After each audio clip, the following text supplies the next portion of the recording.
trying to stay afloat and they're bailing out the boat as much as they can. Sometimes it's really hard for them, but sometimes modeling behavior that is healthy, explaining how you manage your days, not to be a know-it-all, but to provide an example of coping strategies or things that you're thinking of rather than directing to do things. Because sometimes you get people who just do it because they don't want to be told what to do. But planting the seed by you've had to make choices about your diet, your exercise, your sleep. You've had to stop thoughts about what could happen and focus more on what you can do today. You've had to reasonably process what you hear in terms of making decisions. You're not perfect. You're setting realistic expectations. If you start to develop that language with them, you are planting the seed.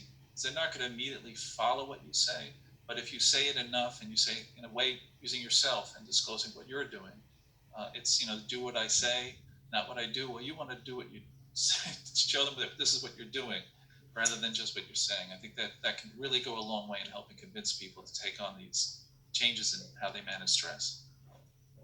And I'll just add that a lot of times both children and adults are very good at hiding their distress. So they often, they may feel that it makes them abnormal or it's inappropriate or they don't want to stress others. So we do a pretty decent job of observing people's behavior. Not a great job all the time, but decent. But it's very hard for us to figure out how they're feeling unless they share that. So there's a very good chance that if you're not sharing some of how you're coping, they may not see that.